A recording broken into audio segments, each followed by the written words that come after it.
Há muitos e muitos anos, caminhavam lado a lado um velho, um garoto e um burro a caminho do mercado. O menino vinha montado, cantando alegremente.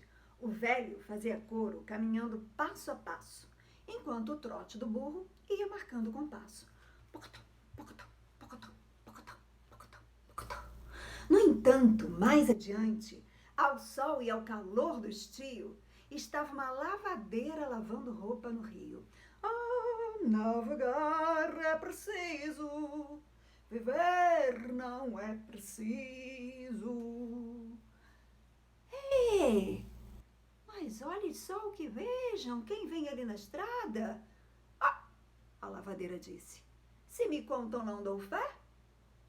O garoto vem montado e o velhote vem a pé. Ei, desce daí, preguiçoso. Não vejo que falta respeito deixar um pobre velhote andando a pé desse jeito? Que monte o velho no burro? E tu, que és forte e bem jovem, menino, vais andando a pé? Ora, assim não darás o que falar ao povo. E ouvindo aquilo, o velhinho e o menino foram trocando de lugar. Disse o velhinho bem baixinho, menino, não há remédio. Deixe que eu monto no burro e você vai andando a pé. E assim foram os três pelo caminho. O velhinho montado no burro, o menino andando a pé e o burro no seu trote. Pocotó, pocotó, pocotó, pocotó, pocotó. Mas no caminho, eles avistaram um pastorzinho conduzindo seu rebanho. Eia! Eia! Eia! Mas quem vem vindo na estrada? Um burro! Ih, mas que desaforo! Olhem só! O velhinho vem montado, puxado pela criança. Ah, ô velhote, que vergonha!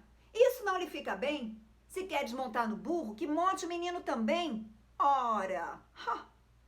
Então o velhinho disse para o menino: menino, não há remédio. Montemos os dois no burro. Assim não daremos o que falar ao povo. E lá se foram os três pelo caminho. O velho, o menino, montados no burro que ia carregando carga dobrada. Pocotó, pocotó, pocotó. E por onde passavam, via o povo todo estarrecido. Ah, que absurdo! Ah, coitadinho do burro, carregando carga dobrada. Olha só, que maldade! O burro saiu correndo diante de tanta confusão. Passou por um, passou por outro, o velhinho quase caiu, o menino se agarrou no cabresto do burro desembestado, que no final da estrada soltou um tremendo zurro. Os dois desceram do burro. Então o velhinho disse para o menino, menino, não há remédio. Andemos os dois a pé. E lá se foram pela estrada, o menino e o velhinho puxando pelo burro.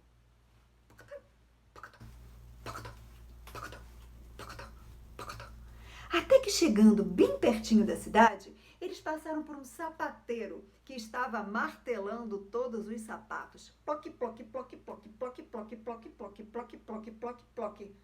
Olha, está como novo. Parece que saíram da loja. Ah, mas me parece que vem vindo alguém. Será um novo freguês? Mas vejam só! Olhem só o que estou vendo! Um burro puxado pelo velhinho e pelo menino. Ei, ei, velhote, por que não montas no burro? Por acaso estás com medo que ele solte um zurro? Ah, mas que gente esquisita! Os três passaram direto, fingindo nem dar ouvidos. Porém, na curva da estrada, disse o velho decidido: menino, segura de lá, que eu puxo de cá. Não há remédio. Vamos carregar o burro.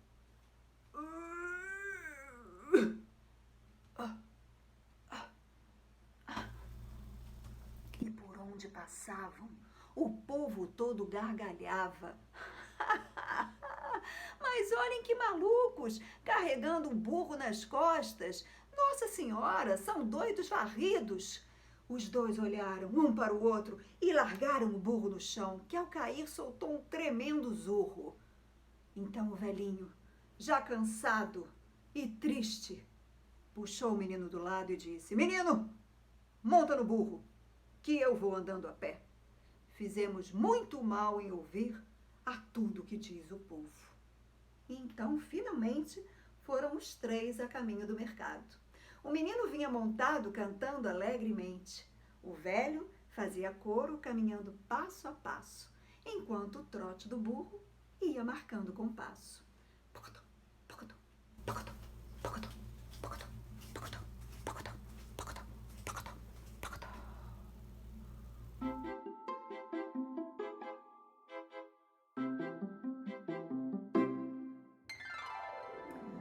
João morava com a sua mãe numa cidade bem pequenininha. Ele era um menino bom, alegre, mas muito tolo, tanto que o pessoal chamava de João Bobo. Um dia, sua mãe pediu para ele ir à feira comprar uma foice.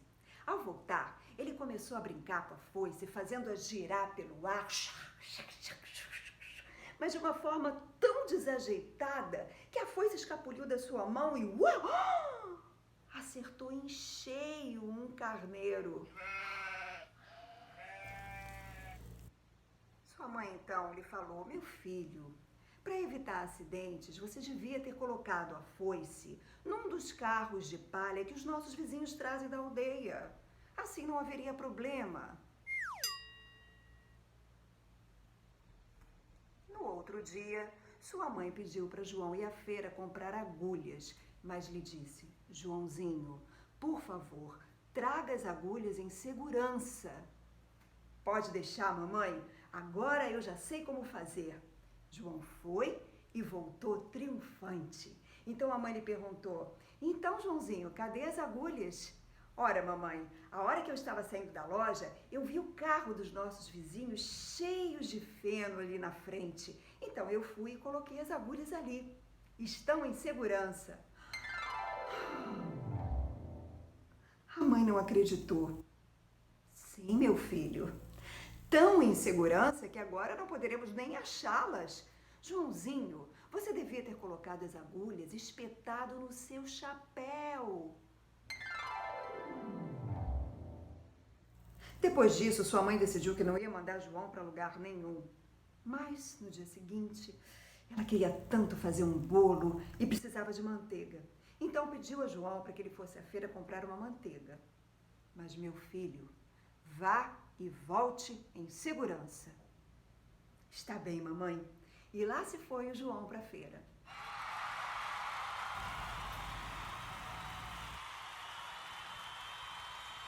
Comprou a manteiga. E quando estava voltando, lembrou do conselho da sua mãe. Então pegou a manteiga e colocou no chapéu. E o chapéu na cabeça. Imagina como o João chegou em casa, com a manteiga toda derretida, caindo pelo seu cabelo, pelo seu pescoço, pelo seu ombro. Quando a mãe olhou,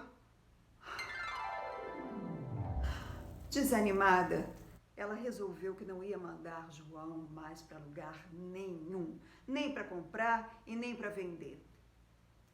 No entanto, na semana seguinte, ela resolveu fazer uma experiência. Joãozinho, venha cá. Leve essas galinhas até a feira e tente vendê-las. Pode deixar, mamãe, mas meu filho, ouça bem. Nunca aceite a primeira oferta. Espere sempre pela segunda. Entendido? Pode deixar, mamãe. E lá se foi Joãozinho para a feira.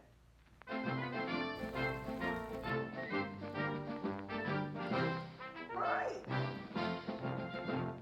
Chegando lá, um lavrador lhe perguntou: ei, menino, você quer vender essas galinhas? Sim, quero. Eu lhe dou 20 moedas por ela. Minha mãe disse para eu nunca aceitar a primeira oferta, esperar sempre pela segunda. O lavrador pensou e falou: a sua mãe está certa, ela tem razão. Bom, então a minha segunda oferta lhe dou 10 moedas pelas galinhas. Eu achava que o primeiro preço era melhor, pensou João. Mas a minha mãe disse para aceitar sempre o segundo. Bom, se esse foi o conselho dela, acho que ela não vai brigar comigo, né? Está feito. Vendido por 10 moedas.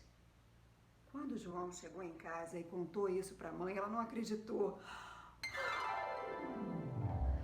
Aquele dia ela disse: não vou mandar mais João para lugar nenhum, nem para comprar, nem para vender, até porque ela sabia que zombavam dele e dela.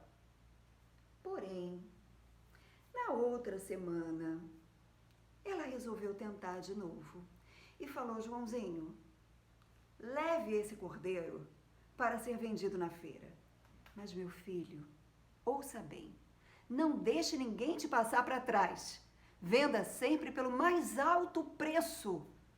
Está bem, mamãe, pode deixar. E lá se foi Joãozinho para a feira.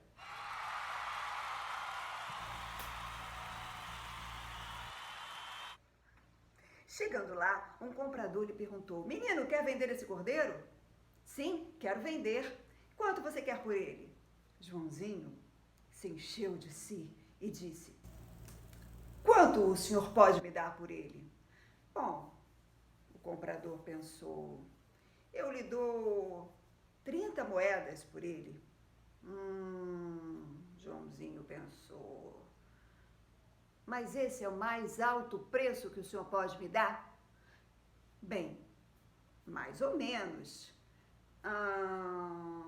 Então, um rapaz que estava por ali, ouvindo tudo, percebendo tudo, disse: João, eu compro o cordeiro, lhe dou 5 moedas.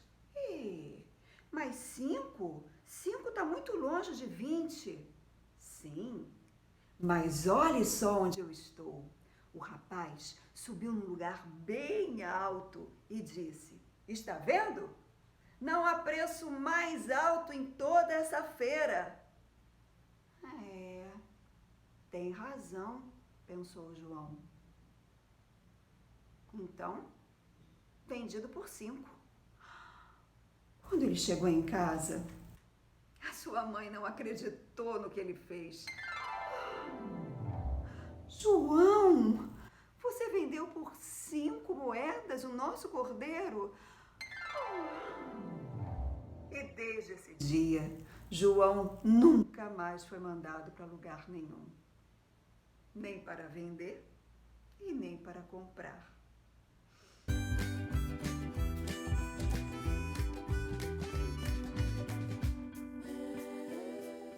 Certa vez um rabino perguntou aos seus estudantes: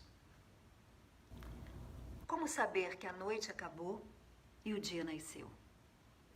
Então o primeiro estudante, e o mais brilhante de todos, disse: rabino, é quando eu olho no campo e consigo distinguir a minha casa da casa do meu vizinho. É aí que a noite acabou e o dia nasceu. Um segundo: é quando eu olho no campo e consigo distinguir as minhas terras das terras do meu vizinho. É aí, rabino, que a noite acabou e o dia começou. Um terceiro: é quando eu vejo um animal ao longe e consigo distinguir que tipo de animal é aquele. É aí que a noite acabou e o dia começou, rabino. E um quarto: é quando eu vejo as flores e consigo distinguir que cor elas têm. Consigo saber que aquela ali é azul, que aquela é vermelha, que aquela é amarela. É aí, rabino, que a noite acabou e o dia começou. A expressão do rabino foi ficando cada vez mais triste. Até que ele disse: não, estudantes, vocês não estão entendendo nada. Vocês estão dividindo, separando. Vocês dividem as suas terras das terras do seu vizinho. O seu campo do campo do seu vizinho, a sua casa da casa do seu vizinho. Vocês distinguem um animal do outro e separam todas as cores. Não. Não é assim que se faz. Não mesmo. O mundo já não está suficientemente partido? Então o rabino olhou para os seus estudantes e disse: quando vocês conseguirem olhar para a pessoa que está ao seu lado e conseguirem perceber que essa pessoa é seu irmão ou sua irmã, aí sim, aí finalmente a noite terminou e o dia começou.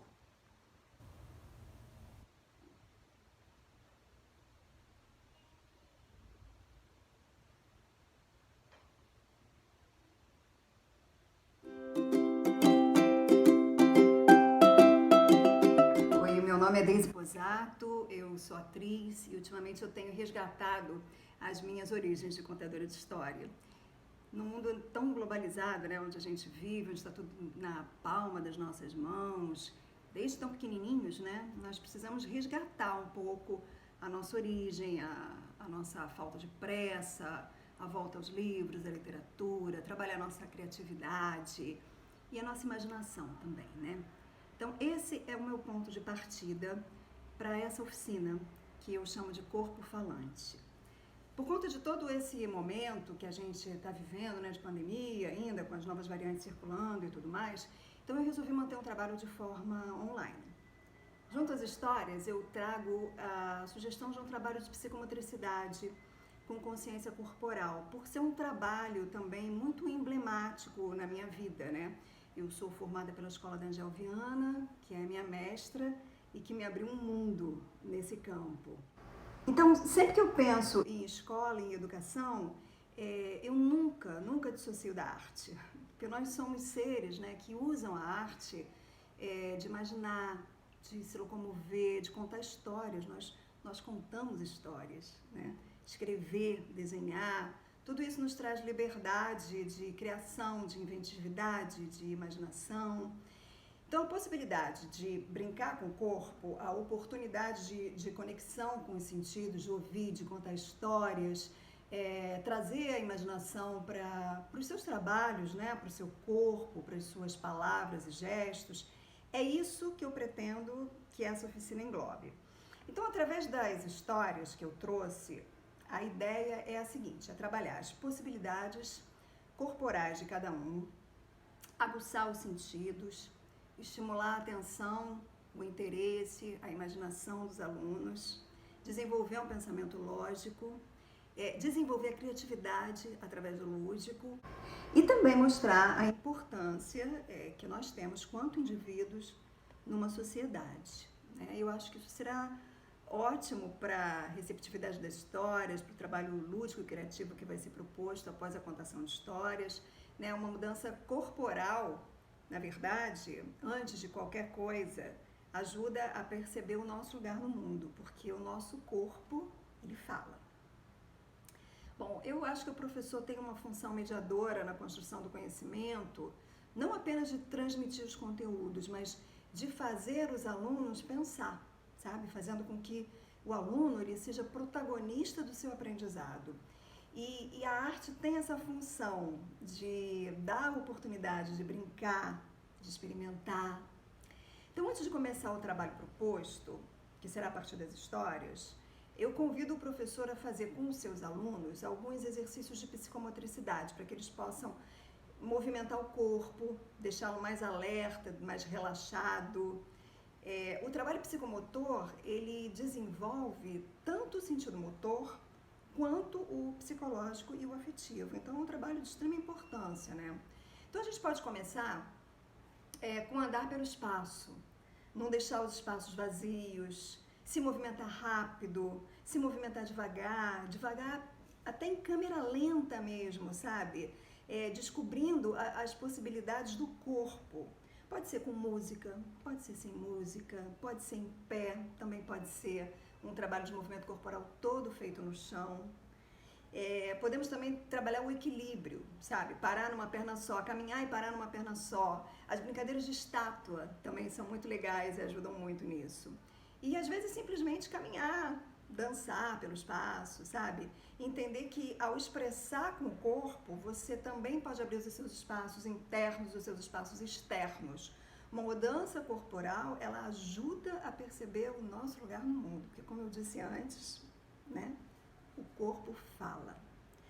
Dentro desse trabalho inicial, voltado para o corpo, eu quero valorizar também a possibilidade da gente aguçar os nossos sentidos, que vai ser muito importante, né, para a receptividade das histórias, para o trabalho lúdico e criativo. Então eu pretendo, por exemplo, propor exercícios que aguçem a audição.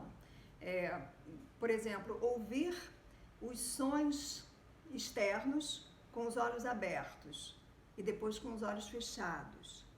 Tapando os ouvidos, nós conseguimos ouvir outros sons que não ouvimos antes? São propostas, né?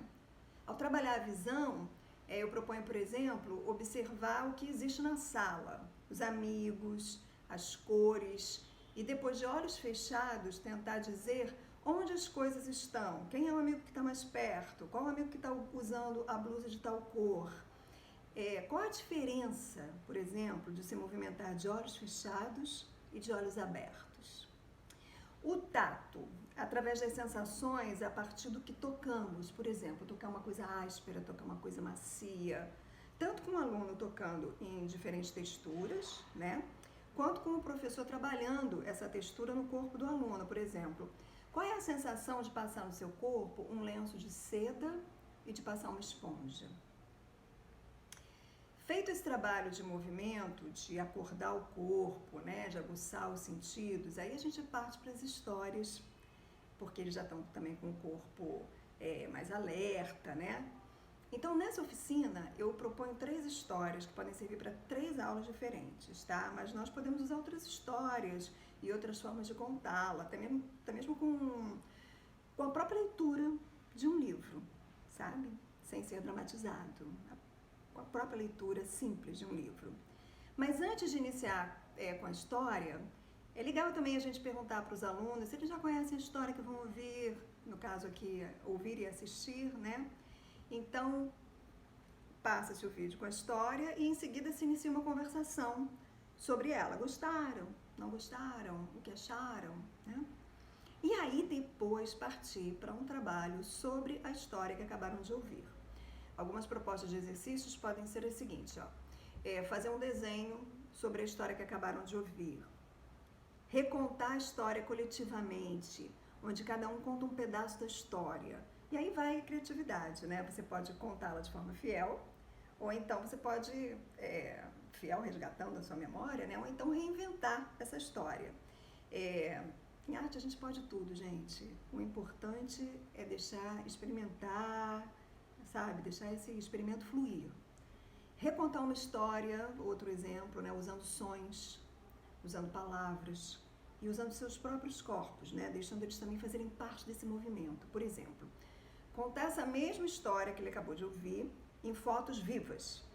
Eles se reúnem em grupos, criam alguns quadros com os seus corpos, como se fosse uma foto, e para contar essa história com começo, meio e fim. Mudar o final da história é uma outra sugestão também. Bom, essas são algumas sugestões de trabalho que podem ser muito estimulantes e criativas corporalmente e que nos aproxima da literatura de forma ativa.